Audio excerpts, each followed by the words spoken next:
عزیز دوستوں، بزرگوں اور بھائیوں، سارا زمانہ جانتا ہے کہ اولاد اللہ کی بہت بڑی نعمت ہے۔ اللہ تبارک و تعالیٰ جس کو چاہتا ہے بیٹے عطا کرتا ہے، جس کو چاہتا ہے بیٹیاں عطا فرماتا ہے۔ بہت بڑی نعمت ہے اولاد، خدا کا فضل ہے۔ اور یہ جو مال ہے اس کو بھی قرآن مجید نے اللہ کا فضل قرار دیا ہے۔ اگر آپ کے پاس جائز پیسے ہیں تو آپ اس سے صدقات کرتے ہیں، خیرات کرتے ہیں، غریب پروری کرتے ہیں، دین کی خدمت کرتے ہیں۔ اولاد اور مال یہ اللہ کی نعمتیں ہیں، اس کا فضل ہے، اللہ ہی عطا کرتا ہے۔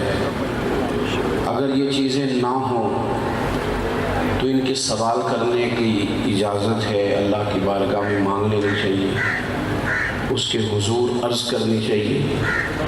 غربت ہو، بندہ بے اولاد ہو، وہ پریشان ہوتا ہے، دین اس کا تقاضا کرتا ہے۔ اولاد افزائش نسل کا، انسانیت کے آگے بڑھنے کا بہت بڑا ذریعہ ہے۔ مال اور اولاد دونوں اللہ کا بہت بڑا احسان ہے، لیکن رب فرماتا ہے کہ یہ چیزیں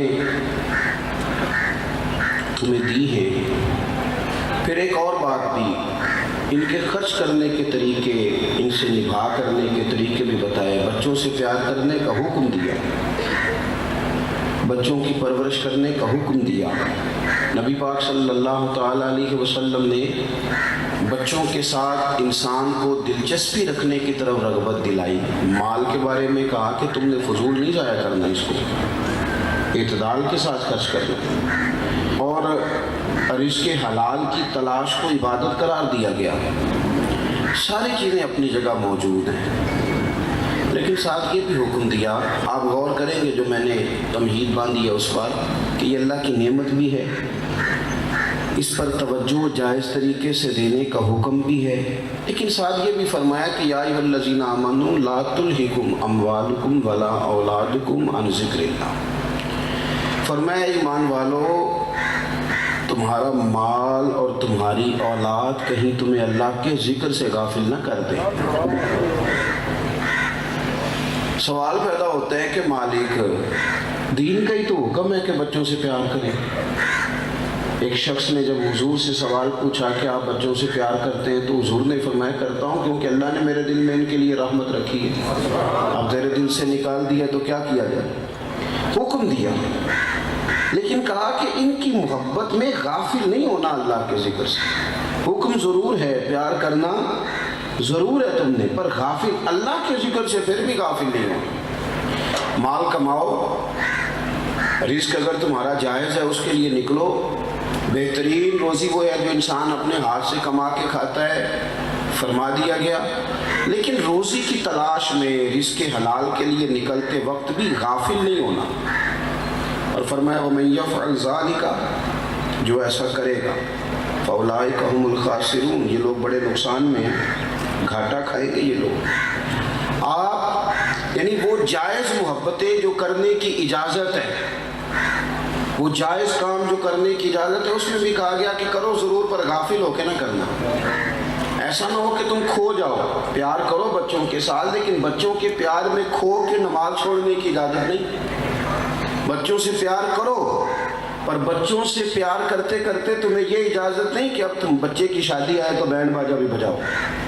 بچوں سے پیار کرو، پر تمہیں یہ اجازت نہیں ہے کہ بچے کی مہندی آئے تو اس میں ساری غیر شرعی حرکتیں کرو۔ پیار کرو، لیکن اس پیار میں غافل ہونے کی اجازت، اس میں غفلت کی طرف تم اللہ کی یاد سے غافل ہو جاؤ، یہ ہو نہیں سکتا۔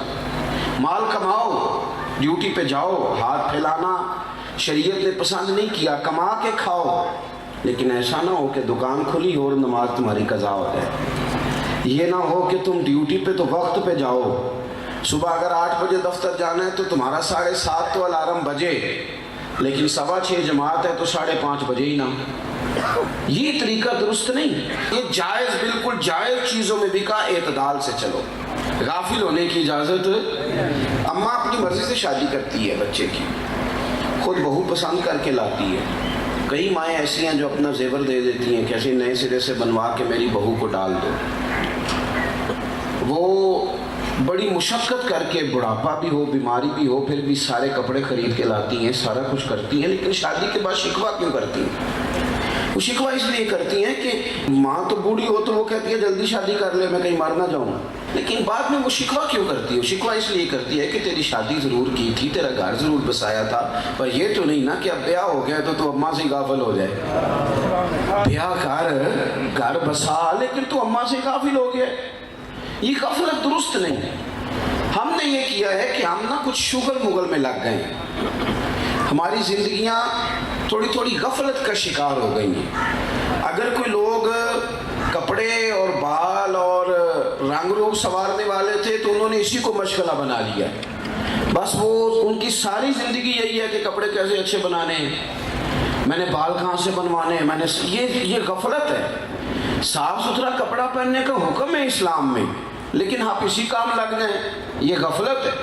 میرے عزیز، حکم ہے آپ کو خوش طبع کرنے کا، مسکرانے کا۔ صحابہ کرام علیہم رضوان فرماتے ہیں کہ پہلے دن حضور مدینے آئے تو ہم نے مسکراتے دیکھا، اور آخری دن بھی جس کی حضور سے بظاہر ملاقات ہوئی اس نے بھی مسکراتے ہی دیکھا۔ مسکراتے رہنا حضور کا طریقہ ہے، لیکن شغل مغل ہی بنا لینا، ہر وقت مذاق ہی کرنا، ہر آدمی سے فری ہونے کی کوشش کرنا، یہ غفلت ہے۔ آپ کا اصل کام رہ جائے گا، آپ کی سنجیدگی رخصت ہو جائے گی۔ آپ کوئی کام بھی کریں لیکن وہ کام کرتے ہوئے اللہ رسول سے غافل نہ ہوں۔ دیکھیں نا، میری طرح کے لوگ ہیں، نعت پڑھتے ہیں، تلاوت کرتے ہیں، واعظ کرتے ہیں، یہ بھی دین کا کام ہے، لیکن وہ یہ کام کرتے کرتے اگر اپنے وظائف سے غافل ہو جائیں، ان کو یاد ہی نہ رہے کہ کتنے دن ہو گئے میں نے ایک پارہ بھی نہیں پڑھا، ان کو یہ خیال ہی نہ ہو کہ یار میں نے خود تو ایک تسبیح نہیں کی درود پاک کی، زمانہ گزر گیا میں نے تو نفل ہی نہیں پڑھے، تو یہ غفلت ہے۔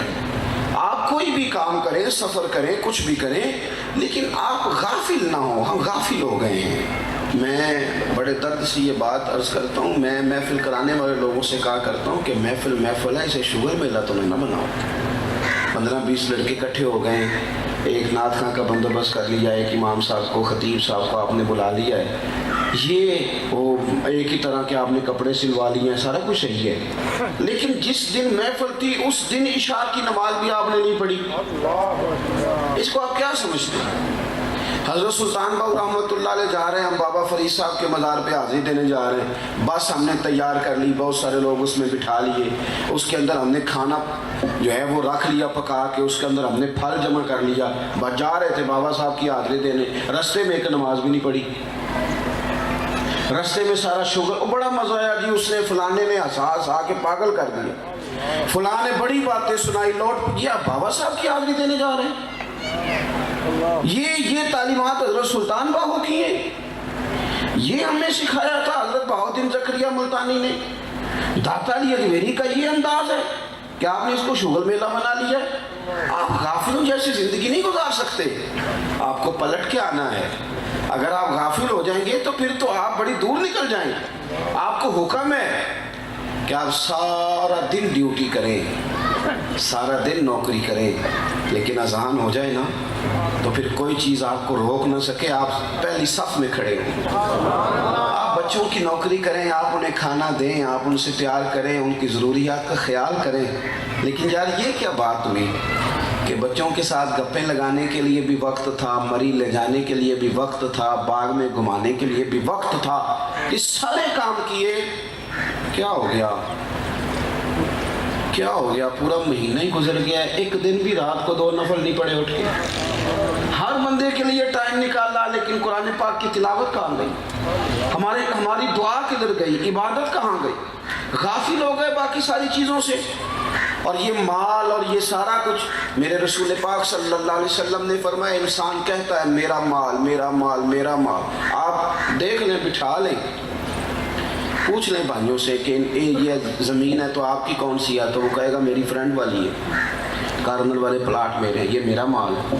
بھئی کاروبار یہ جو چل رہا ہے یہ آپ کا برابر کا؟ کہتے نہیں، پیسے میں نے کمائے تھے، باہر میں گیا تھا، میرے زیادہ ہیں۔ کسی سے پوچھ لیں آپ، میرا مال میرا مال۔ ابا جی بھی کبھی ناراض ہوتے ہیں تو وہ بھی کہہ دیتے ہیں کہ جا بھاگ جا، پھر میں حصہ نہیں دوں گا، مال تو میرا ہی ہے نا۔ ہر بندے کا دعویٰ ہے، ہر بندے کا، میرا مال میرا مال میرا مال۔ مدینے والے محبوب نے سچ کی طرف توجہ دلائی، فرمایا حقیقت کو بھی تو سمجھو نا۔ حضور فرماتے ہیں انسان کہتا رہتا ہے میرا مال میرا مال میرا مال، فرمایا تیرا کوئی مال نہیں، تین تیرے مال ہیں، ایک جو تو نے کھا لیا ہے، ایک جو تو نے پہن کے پرانا کر لیا ہے، اور تیسرا جو تو نے صدقہ دے کے آخرت کے لیے ذخیرہ کر لیا ہے۔ یہ تین ہی تیرے ہیں، باقی تو کوئی تیرا نہیں۔ حضور جو بینک میں پڑے ہیں وہ کس کے؟ وہ جو ہم نے ہر سوسائٹی میں 4 فائلیں خریدی تھی وہ کس کی؟ وہ جو دکان لے لی تھی اس کو 4 منزلہ بنا کے کرائے پہ چڑھائیں گے وہ کس کی؟ کریم رسول نے فرمایا تیرے 3 ہی ہیں، تیرے 3 ہی ہیں میاں، 3 ہی ہیں تیرے، 3 بس، ایک وہ جو تو نے کھا لیا، ایک وہ جو تو نے پہن لی، اور تیسرا جو تو نے صدقہ۔ ہم نے ساری زندگی وارثوں کا مال سنبھالنے میں گزار دی۔ میں دیکھتا ہوں سمجھدار لوگ بھی غافل ہیں۔ رونا آتا ہے بعض لوگوں کو دیکھ کے کہ یہ سیانہ بندہ ہے، اسے پتہ ہے کہ دعا کرنی چاہیے، اسے پتہ ہے استغفار پڑھنی چاہیے، یہ سیانہ بندہ ہے، اس کو قرآن پاک آتا ہے، اسے پتہ ہے کہ منزل پڑھنی چاہیے، یہ سمجھدار آدمی ہے، اس کو پتہ ہے کہ مجھے اللہ اللہ کرنی چاہیے۔ رونا آتا ہے کہ یار یہ توجہ ہی نہیں کر پا رہا، اتنے غافل لوگ ہیں، دور نکل گئے لوگ۔ اور پھر ہم روز دیکھ رہے ہیں جنازے اٹھ رہے ہیں، قبرستان آباد ہو رہے ہیں، ہمارے اپنے ہمیں چھوڑ کے جا رہے ہیں۔ اپنے ہارون رشید نے کہا تھا حضرت بہلول دانا سے کوئی نصیحت کر دے، آپ فرمانے لگے تیرے والد کہاں ہوتے ہیں؟ ہارون رشید کہنے لگے بغداد کے قبرستان میں۔ فرمایا تیرے دادا کا قبرستان میں، تیری والدہ اور دادی کا قبرستان میں۔ فرمایا تیرے 2 بھائی بھی ہوتے تھے قریبی، اس نے کہا حضور وہ بھی قبرستان میں۔ تو حضرت بہلول دنا اٹھ کے جانے لگے تو ہارون رشید کہنے لگا حضور میں نے کہا تھا نصیحت کر دیں، تو آپ فرمانے لگے جس نے اتنے جنازے پڑھے ہوں اسے میں کیا نصیحت کروں؟ اتنے جنازے جس نے پڑھے ہیں میں اب نصیحت کروں؟ اتنے لوگوں کو تم گھر سے نکال کے چھوڑ آیا قبرستان میں اور میں نصیحت کروں؟ کبھی برت پکڑنی، غفلت کی زندگی سے باہر کب آنا؟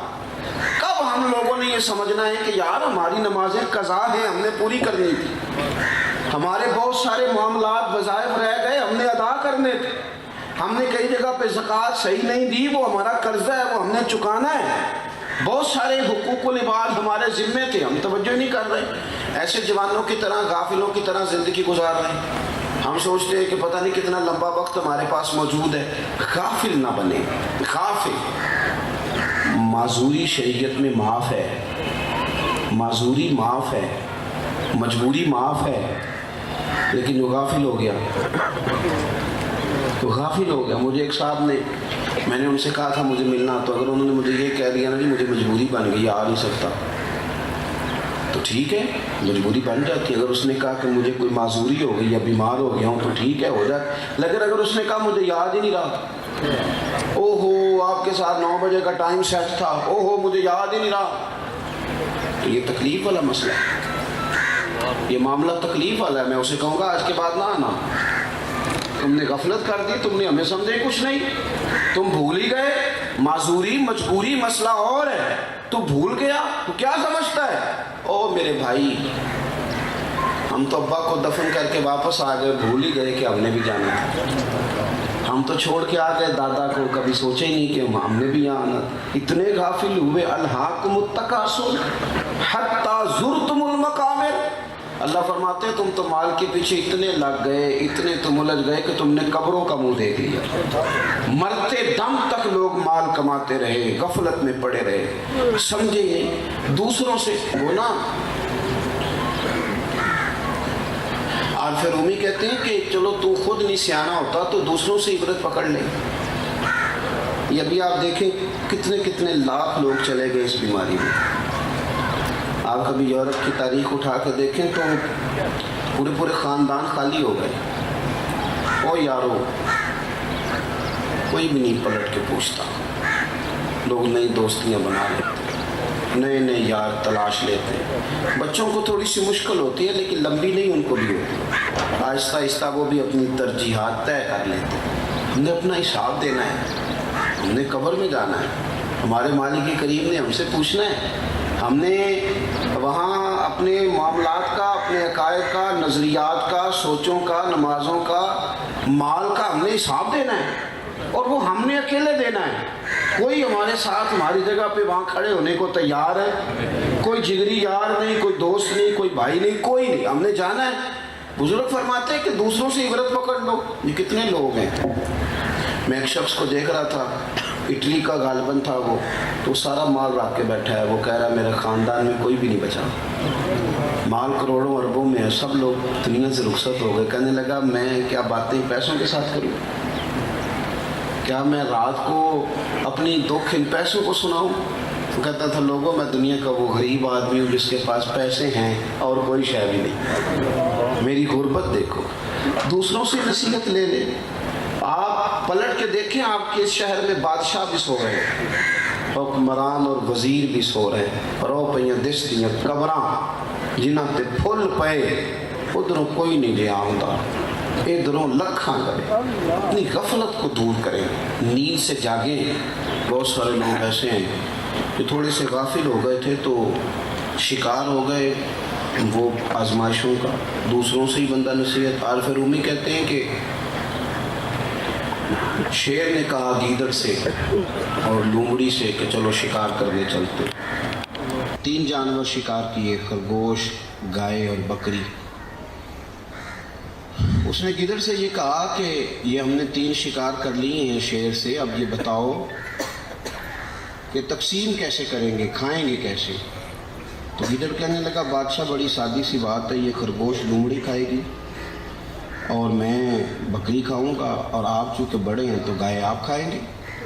اس نے ایک پنجہ مارا، گیدڑ کو مار دیا، مر گیا۔ اب اس نے لومڑی سے کہا کہ تو تقسیم کر، یہ کیسے کھانا ہے؟ تو اس نے کہا بادشاہ سلامت، تقسیم کا مسئلہ ہی کوئی نہیں، یہ آپ خرگوش صبح ناشتے میں کھائیں گے اور بکرا آپ دوپہر کے کھانے میں تناول کریں گے، اور گائے رات کو اگر آپ کا شوق ہو۔ تو اس نے کہا لومڑی سے کہ یہ بڑی شاندار تقسیم ہے، کہاں سے سیکھی ہے؟ تو وہ لومڑی کہنے لگی یہ گیدڑ کی موت سے سیکھی ہے، یہ بھی مرا ہے نا وہ، تو میں نے اس سے سیکھ لی۔ کسی سے سیکھ لیں بھائی، کسی سے سیکھ لیں۔ کتنے لوگ تھے، کیا بنا پھر؟ آپ یقین کریں زوال آیا تو جو نعرے لگانے والے تھے وہ مخالفت کرنے لگ گئے۔ چڑھے ہوئے سورج کی طرف کوئی آنکھ کھول کے تو دیکھے بھلا یہ دیکھنے دیتا ہے، لیکن جب عصر کے بعد زوال کا وقت ہوتا ہے تو لوگ چھتوں پہ چڑھ چڑھ کے گھورتے ہیں، لوگ دیکھتے ہیں۔ وقت زوال ہے نا، اب آنکھیں چندیاتی نہیں، اب سب دیکھتے ہیں۔ وقت بدلنے والا، حالات تبدیل ہونے والے، جو جوان ہیں وہ بوڑھے ہو جائیں گے، بوڑھے ہیں وہ کمزور ہو جائیں گے، جو آج کے بادشاہ ہیں وہ ان کی حکومتیں بدل دی جائیں گی۔ بڑے بڑے لوگ دنیا میں آئے، پھر وہ رخصت ہو گئے۔ امام شافعی رحمۃ اللہ تعالیٰ علیہ ارشاد فرماتے ہیں کہ میں ایک بڑے حسین و جمیل وادی کے اندر داخل ہوا، بڑی خوبصورت 4 دیواری تھی، اور جب میں اندر داخل ہوا تو میرے پیروں سے کچھ چیز ٹکرائی، تو آپ فرماتے اتنا حسین جگہ، اتنی خوبصورت 4 دیواری، اتنے اچھے اس کے کونوں میں درخت لگے ہوئے، اور جب میں نے وہ کریدی تو نیچے سے ایک آدمی کی کھوپڑی نکل آئی، خالی کھوپڑی۔ تو فرماتے میں نے اس شہر کے لوگوں سے کہا یہ کیا ہے؟ انہوں نے کہا یہ بادشاہوں کا قبرستان ہے، 4 دیواریاں تو حسین ہیں اور درخت تو انہوں نے سجا لیے ہیں، پر رہ تو کھوپڑیاں گئی ہیں نا خالی، باقی اندر تو کچھ نہیں بچا سکے۔ اپنے آپ کو اس غفلت سے باہر نکالیں۔ یہاں کچھ لوگ شغل میں لگے ہوئے ہیں، صبح سے شام تک مذاق ہے، کچھ موبائل پہ لگے ہوئے، وہ سمجھتے ہیں کہ زندگی وہی ہے جو موبائل کے اندر ہے، باہر شے ہی کوئی نہیں۔ کچھ لوگ ایسے ہیں جو تعلقات بنانے کو لگے ہوئے ہیں، میرا فلانے سے بھی تعلق ہے، میرا فلانے سے بھی تعلق ہے، میں اس سے بھی اس کو بھی روٹی کھلانا چاہتا ہوں، وہ اس کام لگے ہوئے ہیں۔ کچھ ایسے ہیں جو زمینیں جائیدادیں بنانے لگے ہوئے ہیں، تو وہ پیسے آ جائیں تو زندگی سکھی ہے، نہ آئیں تو وہ تکلیف میں۔ ہم نے طرح طرح کی غفلتیں اپنی طبیعت پہ اوڑھ لی ہیں۔ ہمیں خبر ہے کہ ہماری کتنی نمازیں قضا ہو گئی، ہمیں پتہ ہے کہ میں اگر تھوڑا سا شغل میلے سے نکلوں تو میں بہت سارے حقوق العباد ادا کر سکتا ہوں. ہمیں پتہ ہے کہ یہ وقت جو میں نے کپ میں لگا دیا اس میں میں پورا سپارہ تلاوت کر سکتا ہوں. ہمیں خبر ہے, لیکن اپنی اس غفلت کو توڑنے کو تیار نہیں ہوتے, باہر نہیں نکلتے. غفلت, اور پھر تیزی سے وہ غفلت آگے کی طرف بڑھ رہی ہے, وہ پھیل رہی ہے. اور اگر آپ نے سمجھنا ہے, نصیحت حاصل کرنی ہے, پھر ایک جملہ بھی کافی ہے. اور اگر کوئی شخص سمجھنا نہیں چاہتا تو پھر بحث در بحث ہے, پھر سوال در سوال ہے. وہ جی حقوق بھی بڑے ہیں, دنیا بھی رکھنی تھی, مولانا آپ بات تو ٹھیک کر رہے ہیں, اور بچوں کے بیاہ بھی کرنے تھے. تو اگر آپ بچوں کے بیاہ سے پہلے فوت ہو گئے, اگر آپ دنیا داری ایک ہفتہ بھی نہ نبھا سکے چلے گئے, تو ہر کام کے اندر اگر ہم غافل رہیں گے, ہر کام میں, تو درویش کہتے جو دم غافل سو دم کافر. سانو مرشد اے ہو پڑھایا, غفلت نہیں اپنی زندگی میں. اور حضرت جنید بغدادی رحمۃ اللہ علیہ فرمایا کرتے تھے مجھے جوان بزرگوں کی ضرورت ہے. کن بزرگوں کی ضرورت ہے؟ جوان بزرگوں کی. حضرت صاحب جوان بزرگ کون سے ہوتے ہیں؟ تو فرماتے ہیں وہ جوانی لیکن وہ اپنی عادتیں بزرگوں والی بنا رہے ہیں. وہ یہ نہیں کہیں کہ ابھی تو پتہ نہیں بڑا ٹائم باقی ہے, وہ وقت پہ اپنے معاملات کو سمیٹ لیں. ان میں سنجیدگی آ جائے, غیر سنجیدہ نہ بنے, غافلوں والی زندگی نہیں گزارے, اس طرح کا ماحول نہ بنائیں کہ بھی بڑا ٹائم پڑا ہے. اب یہاں تو مجھے کئی دفعہ حیرانگی ہوتی ہے, لوگ بحث کر رہے ہوتے ہیں, نہیں جی نہیں آپ کو غلط فہمی, اتنی نہیں میری عمر جتنی آپ سمجھ رہے ہیں, اتنی نہیں, وہ تو میں ویسے ہی بال سفید ہو گئے. نہیں آپ, میں کوئی بڑی بات ہے آپ سے کچھ سال 2 سال بڑا ہوں گا, یہ کس بات کی آپ بحث کر رہے ہیں؟ بھائی انسان کے افکار بتاتے ہیں. شیخ سعدی فرمایا کرتے تھے بزرگی عمر سے نہیں ہوتی, بزرگی تو کردار سے ہوتی ہے. اگر آپ کے کردار میں بزرگی آ گئی تو آپ بزرگ ہیں, اگر آپ کی گفتگو میں بزرگی آ گئی تو آپ بزرگ ہیں. ورنہ بڑے بڑے لوگ ہیں جن کی عمریں بڑی ہو جاتی ہیں پر اندر کا بچہ ختم نہیں ہوتا, وہیں کے وہیں کھڑے ہوتے ہیں, وہیں کے وہیں کھڑے ساری زندگی. تو غفلت کا جو ہم نے, اور اگر آپ نے سمجھنا ہے, حضرت سیدنا عیسیٰ روح اللہ علیہ السلام گزر رہے تھے تو ایک آدمی بڑا پریشان تھا, اونٹ چڑھا رہا تھا. آپ اس کے قریب سے گزرے تو دیکھا بڑی آزمائش میں ہے. آپ نے فرمایا کیوں پریشان؟ اس نے کہا حضرت جی یہ ایک اونٹ ہے, بڑا ہی شرارتی ہے, بڑا دوسروں کو کاٹتا ہے, کھاتا ہے, بھگاتا ہے, اس کی وجہ سے سارا ریوڑ بکھر جاتا ہے. میں اس کو گھیرتا ہوں لیکن باز ہی نہیں آتا.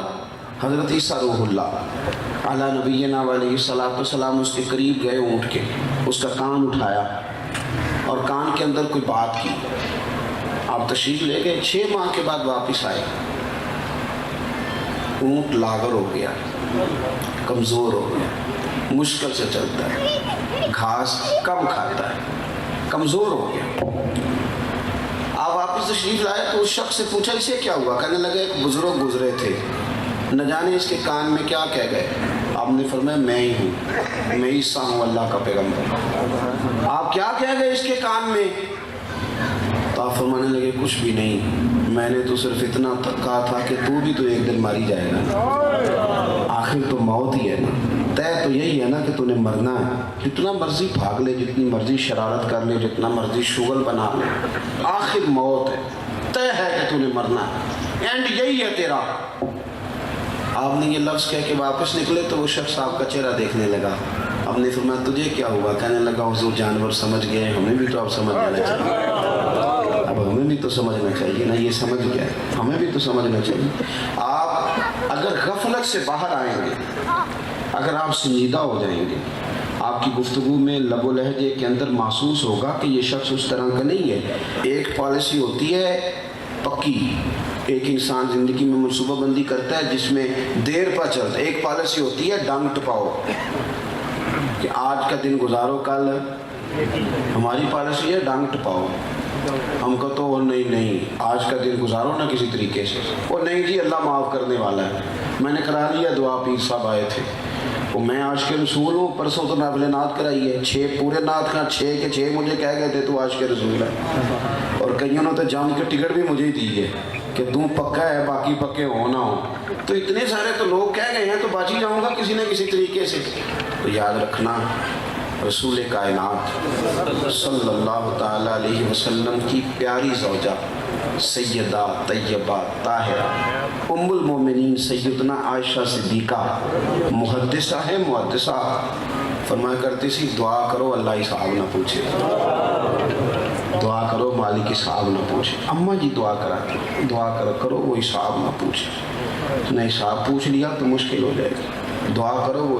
حضور کے صحابی بیٹھے تو نبی پاک صلی اللہ علیہ وسلم نے فرمایا کہ کچھ لوگ 70,000 ایسے ہوں گے قیامت کے دن جنہیں اللہ تعالیٰ بغیر حساب کے جنت دے دے گا۔ 70,000 لوگ۔ حضرت کاشف رضی اللہ تعالیٰ عنہ فوراً اٹھ کے کھڑے ہو گئے، صحابی ہے نا، ہر صحابی جنتی، اور نبی پاک صلی اللہ تعالیٰ علیہ وسلم نے فرمایا یہ نرے مومن نہیں، الصحابی کالنجوم، یہ تو ہدایت کے مینارے بھی ہیں، ان کے تو پیچھے چلنے والے کو بھی ہدایت ملتی ہے۔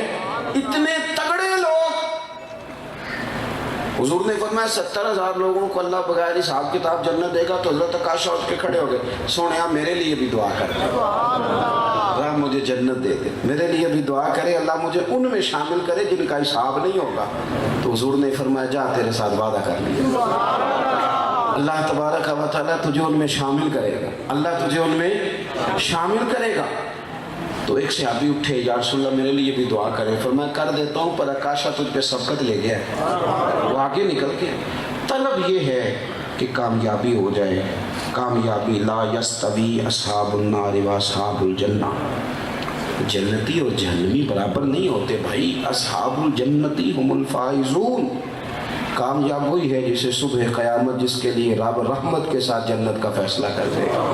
اپنے معاملات کو روز اپنے، حضرت عمر فرمایا کرتے تھے اس سے پہلے کہ تمہارا حساب کیا جائے اپنا حساب کر لو، اس سے پہلے کہ تمہارا حساب۔ مولا علی شیر خدا رضی اللہ تعالیٰ عنہ سے کسی نے کہا حضور جائز پیسے ہی کما لیں، تو آپ فرمانے لگے میاں پیسے جائز ہوں، پیسہ حلال ہو تو حساب ہوتا ہے، اور حرام ہو تو عذاب ہوتا ہے۔ حلال ہو تو حساب ہے، حرام ہو تو عذاب ہے۔ تو فرمانے لگے نہ ہم عذاب کے لیے ہیں اللہ معاف کرے، اور نہ ہی ہم حساب دینا چاہتے ہیں، دونوں کام ہی نہیں کرتے، لہذا پیسہ ہی نہیں جمع کرتے، اس چکر میں ہی نہیں پڑتے، یہ کھاتا ہی نہیں ہمارا۔ اپنی غفلت سے باہر آئیں۔ میں نے شروع میں جو بات کی کہ ہم نے نا شغل میلہ بنا لیا بہت ساری چیزوں سے، اس سے نکلیں، اور بہت سارے لوگ تیزی سے غافل ہوئے۔ بعض لوگ اس طرح کے وہ بڑے سنجیدہ ہیں، اب ان کی عمر دعائیں کرنے کی تھی، اب ان کی عمر لوگوں کو دعا دینے کی، ابھی تک غیر سنجیدہ ہیں، ابھی تک وہ زندگی لاؤبالی گزار رہے ہیں، ابھی تک بس وہ ہنس کھیل کے اور گھوم پھر کے اپنے وقت کو برباد کر رہے ہیں۔ خدا را یہ قیمتی چیزیں ان کو آپ سمجھیں۔ جو لوگ غافل ہو کے دنیا سے جاتے ہیں ان کے لیے ماحول بڑا سخت ہے۔ حضرت سیدنا انس بن مالک رضی اللہ تعالیٰ عنہ فرماتے ہیں میں مسجد نبوی شریف سے باہر نکلا، ایک صحابی اپنا مکان تعمیر کر رہے تھے، اور دیواریں جو تھیں ان کی وہ چھت کے قریب پہنچ گئی تھیں۔ میں ان کے قریب سے گزرا تو انہوں نے سلام لی، وہ عصر کی نماز پڑھ کے جلدی آ گئے اور میں وہاں بیٹھ گیا۔ سلام لی تو مجھ سے فرمانے لگے کوئی نئی آیت تو نہیں نازل ہوئی؟ میں نے کہا ہاں ہوئی ہے نا۔ فرمانے لگے کون سی؟ میں نے کہا اللہ فرماتا ہے اقترب للناس حسابهم وهم فی غفلۃ معرضون، لوگوں کے حساب کا وقت قریب آ گیا، ابھی بھی غافل ہو کے پھر رہے، اب ٹائم حساب دینے کا آ گیا، اب بال کالے سفید ہو گئے، اب جوانی بڑھاپے میں بدل گئی، اب وقت حساب دینے کا آ گیا، لیکن ابھی بھی غافل ہو کے پھر رہے ہیں ابھی تک۔ کہتے ہیں یہ آیت میں نے انہیں سنائی اور میں آگے گزر گیا، پیچھے سے کسی چیز کے گرنے کی آواز آئی، میں نے پلٹ کے دیکھا تو انہوں نے چھلانگ لگا دی تھی زمین۔ میں نے کہا کیا ہوا؟ کہنے لگے مسجد جا رہا ہوں۔ میں نے کہا مکان نہیں بنانا؟ فرمانے لگے ابھی تو تم نے آیت پڑھی ہے کہ حساب کا وقت قریب آ گیا، وقت حساب کا آ گیا اور میں ابھی مکان کے چکر میں پڑا رہا ہوں۔ ابھی امام غزالی نے روایت لکھی ہے، فرمایا قرب قیامت میں لوگ کچھ چیزوں سے پیار کریں گے اور کچھ کو بھول جائیں گے۔ حضور کون سی؟ فرمایا لوگ مکانوں سے پیار کریں گے قبروں کو بھول ہی جائیں گے، لوگ مال سے پیار کریں گے حساب کو بھول ہی جائیں گے، زندگی سے پیار کریں گے موت کو بھول ہی جائیں گے۔ لوگ بہت ساری چیزوں کو بھول گئے، توجہ ہی نہیں، بس ٹھیک ہے ساری دنیا لگی ہوئی ہے ادھر ہی لگے ہوئے ہیں۔ خدا اپنے اندر سنجیدگی لائیں، صبح وقت پر اٹھیں، وقت پہ۔ بڑا غافل آدمی ہے جو فجر میں سویا رہتا ہے وقت پہ۔ ہم نے اپنی ترتیب الٹ کر لی ہے۔ سنت یہ تھا کہ رات کو جلدی سویا جائے، اور تہجد کی نماز سے حضور کو اتنا پیار ہے کہ فرماتے ہیں میرا دل کرتا ہے امت پہ فرض قرار دے دوں، امت پہ فرض قرار دے دوں۔ لیکن یہاں تو عشق کی لوگوں کا رات کو 11 بجے کے بعد بیدار ہوتا ہے۔ وہ جو دتھیوں والے ہوتے ہیں نا نعت خواں کے ارد گرد، ان کا عشق رات کو 11-12 بجے کے بعد بیدار ہوتا ہے، اور جیسے جیسے تہجد کا ٹائم آتا جاتا ہے ویسے ویسے عشق سمٹتا جاتا ہے سارا، اور نیڑے ہو جاتا ہے وہ فجر کے ہونے تک۔ یہ کیا طریقہ ہوا؟ کیا وہ چیز ہمیں محبوب نہیں جس کو نبی پاک نے فرمایا میرا دل کرتا ہے میں فرض قرار دے دوں؟ تو کبھی کبھی وہ والی محفل بھی سجائیں جس میں کہا جائے گا کہ پہلے 8 رکعتیں تہجد کی پڑھی جائیں گی۔ یہ بھی تو حضور کی چاہت ہے۔ تو عزیز بھائی اپنی زندگی کو غفلت والی نہ بنائیں۔ بڑا ہو گیا شغل میلہ، بڑی ہو گئی سیر سپاٹے، بڑی دنیا گھوم لی، ادھر بھی چلے گئے پیسے لگائے، ادھر بھی چلے گئے پیسے لگائے، بڑے ہو گئے فیشن، نئے سے نئے کپڑے اور نئے سے نئے ڈیزائن۔ سنجیدہ کب ہونا ہے؟ واپس کب آنا ہے؟ سمجھدار کس دن ہونا ہے؟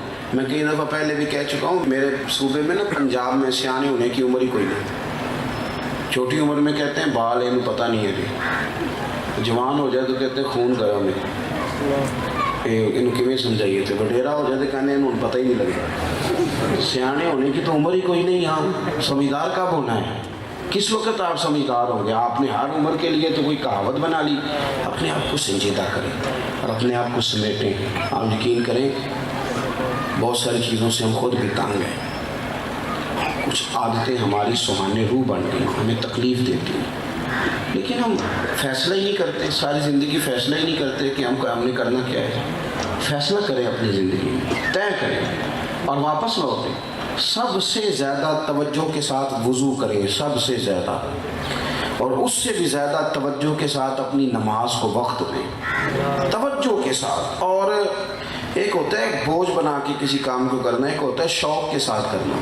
نماز نہ سونی کر کے پڑھیں، اگر آپ مشکل کر کے پڑھیں گے تو آپ کے لیے مشکل ہو جائے گی۔ سونا کر کے جیسے بندے کا دل لگتا ہے ایسے اس میں ذوق ہو۔ امام زین العابدین رضی اللہ تعالیٰ عنہ نماز پڑھ رہے تھے، گھر میں آگ لگ گئی، لوگ آگ بجھا رہے ہیں، پانی لے لے کے آ رہے ہیں، دوڑ دھوپ ہو رہی، امام صاحب نماز پڑھ رہے ہیں۔ تو نماز سے فارغ ہونے کے بعد آپ کی اہلیہ کہنے لگی کہ رب آپ کو بہتر صلہ عطا کرے، سارا محلہ سوئے ہوئے لوگ بھی اٹھ گئے تھے کہ آگ لگ گئی، اور آپ ہیں کہ نماز میں لگے ہوئے تھے۔ تو امام صاحب فرمانے لگے دنیا کی آگ لگ گئی تھی، لوگ اس کو بجھانے کی فکر میں محو ہو گئے تھے، میں تو جہنم کی آگ بجھا رہا تھا، تو میں کیوں نہ محو ہوتا، میں بھی پورا محو تھا۔ انہماک کے ساتھ مجھے سوز دے، مجھے ساز دے، اور نیم شب کا نیاز دے، دم سجدہ خود کو میں توڑ دوں، مجھے ایسا ذوق نماز دے، اپنی طبیعت کے اندر غفلت کا پردہ اتار دے۔ آپ اپنے دوستوں سے کہیں گے نا میری تعریفیں کرو تو کر دیں گے، بیوی سے آپ کہیں گے کہ اس طرح بن کے جی تو مجبور ہے بیچاری، کر دے گی جو آپ کہیں گے۔ ماں باپ کو آپ مجبور کر لیتے ہیں، وہ ہو جاتے ہیں، وہ کہتے ہیں ٹھیک ہے پتر تو نے مری جانا ہی جانا ہے، تو لڑکے جو جانا ہے تو لے لے 10,000 20,000 چلا جا، کیا ہو سکتا ہے۔ ہم سمجھتے ہیں کہ میں نے ہر چیز رام کر لی ہے، آپ کے غافل ہونے سے کئی چیزیں غافل ہو گئی۔ اور ایک بات اور عرض کروں ختم کرنے سے پہلے، ہم اگر بیدار رہیں گے تو ہمارے ارد گرد بڑے لوگ بیدار ہوں گے۔ 10 لوگوں کی محفل میں سے انشاءاللہ ایک اٹھ کے نماز پڑھنے لگے تو دوسرے بھی ضرور توجہ کریں گے۔ اگر ہم اپنے دوستوں کے بیچ تھوڑا سا خیال کریں گے قرآن پاک کی تلاوت کا، اذکار کا، تو وہ آئیں گے۔ غفلت بڑی ہو گئی ہے دوستوں اور نوجوانوں۔ میں آپ سے عرض کروں 40 سال کی عمر کے بعد پاکستان میں کوئی نہ کوئی دوائی کھانی پڑتی ہے، اعصاب کمزور پڑنے لگتے ہیں، کوئی نہ کوئی کسی نہ کسی ہلکی پھلکی بیماری کا شکار ہونے لگتا ہے۔ لوگوں نے جانا ہے، بہت سارے لوگوں کو ہم نے زندگی میں دیکھا وہ ہمارے ہاتھوں میں رخصت ہو گئے، چلے گئے، اور جاتی دفعہ ہمیں کہہ گئے کہ ہم جا رہے ہیں اور تمہارے منتظر ہیں۔ صحیح بخاری مسلم میں حدیث ہے، حضور نے فرمایا جوانوں یا نکاح کر لو یا روزے رکھو۔ تو آپ اپنے گھر میں یہ ذوق پیدا کریں، روزہ جو ہوتا ہے وہ باطن کو طاہر اور مطہر صاف کر دیتا ہے، آپ کے اندر سے بڑی ساری خواہشات نفس زائل کر دیتا ہے۔ تو جوان بچے بچیوں کو رغبت دی جائے. حضور نے جوانوں کو حکم دیا تھا کہ نکاح نہیں تو روزہ رکھو. تو غافل نہ بنے ہم نہ. کچھ بڑے بڑے سمجھدار لوگوں سے زندگی میں ملاقات ہوئی, باتیں بڑی شعور والی, لیکن نماز کا ٹائم آیا تو انہیں چھپتے دیکھا. جب عمل کرنے کی بات آئی تو پھر انہیں کہیں اور جاتے دیکھا. تو اپنی سنجیدگی کو. اور پھر میں ایک اور بات بھی عرض کروں, میں بات ختم کرنا چاہتا ہوں لیکن کوئی نہ کوئی بات آگے آ جاتی ہے سنتے ہوئے مضامین. میں نے جمعے والے دن ایک بات کی تھی. میں نے کہا تھا کہ یہ تھوڑا سا نا اپنے آپ کو ظاہر کرنا ذرا کم کریں. ہمارے ہاں بچیوں کی شادی ہوتی ہے نا, تو بچے کے ماں باپ ایک دعا یہ مانگتے ہیں کہ روٹی پوری آ جائے اور بڑی عزت کے ساتھ سارا, پر ایک دعا یہ بھی مانگتے ہیں کہ یا اللہ رشتہ دار آئے ہوئے لڑے نہ آپس میں. یہ بھی دعا مانگتے ہیں کہ ان کی لڑائی نہ ہو. یہ کیوں ہوتی ہے لڑائی؟ یہ بھی غیر سنجیدگی. اگر ہم غافل نہ ہوتے تو یہ کام نہ ہوتا. اور میں آپ کو ایک بات عرض کروں, اگر آپ تھوڑا سا ایک قدم پیچھے ہٹیں گے نا, لوگوں کو معاف کریں گے, دل تھوڑا سا بڑا کریں گے, تو رب کریم آپ کو اور برکت عطا کرے گا. دل تھوڑا کھلا کر لیں, آپ دیکھیں گے بڑی ساری چیزیں اندر ویسے ہی سما گئی ہیں. اللہ کے حضور دعا ہے جو میں نے کہا ہے, اللہ اسے تاثیر بنا دے, اللہ اسے تاثیر بنا دے, اللہ اسے تاثیر کی دولت عطا کرے.